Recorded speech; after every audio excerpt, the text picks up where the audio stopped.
आत्मा ने मन में अपना तदात्म कर लिया, मन को अपना मान लिया है, मन की इच्छा को अपनी इच्छा मान लिया है। जो मन सलाह देता है वही बुद्धि निश्चय कर देती है, वही आत्मा मान लेता है। जीव एक रथी है, समझ रहे हो?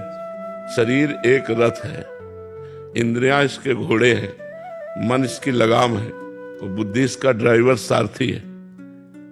अब रथी ऐसे बैठा है, अब सारथी मन की लगाम को ढीली कर दिया बुद्धि रूपी सारथी ने।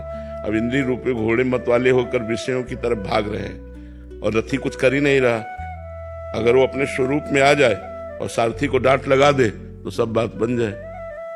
अब सारथी रथी के अनुसार नहीं चल रहा, मन के अनुसार चल रहा, इसीलिए हमारी दुर्गति हो गई। तो विषयों का चिंतन करने वाला मन और इंद्रियां बंधन युक्त आत्मा, जबकि वो निर्विकार है, और भगवत चिंतन करने वाला मन और इंद्रियां मोक्ष को प्राप्त आत्मा।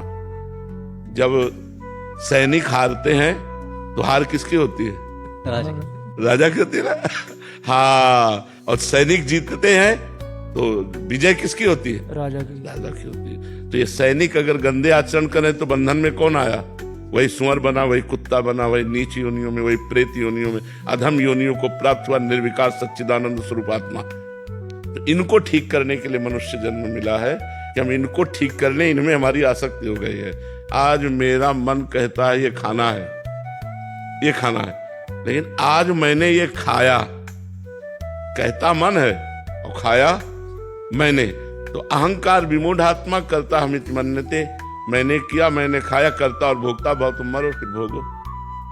ये दुर्गति हो रही है अज्ञान के कारण। यद्यप निर्लेप निर्विकार अचाह आप्त कामात्मा है, लेकिन वो मन में तदात्म कर लिया, मन इंद्रियों में, इंद्रियां भोगों में दुर्गति हो गई। इसीलिए तो शास्त्र स्वाध्याय सत्संग के द्वारा हम ज्ञान अर्जन करते हैं और गलत आचरणों से अपने मन इंद्रियों को बचाते हैं और भगवान के चिंतन में लगाते हैं, हम मुक्त होते चले जाते हैं। जिन जिन विषयों का त्याग होता गया उससे मुक्त हो गए, सर्व विषय त्यागी मोक्ष को प्राप्त हो गए।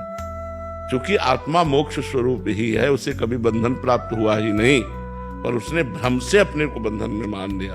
अब ये भ्रम जब तक, जैसे शरीर तुम नहीं हो, शरीर एक ढांचा है पांच भौतिक, लेकिन पूरा तदात्म है कि नहीं, मैं शरीर हूं।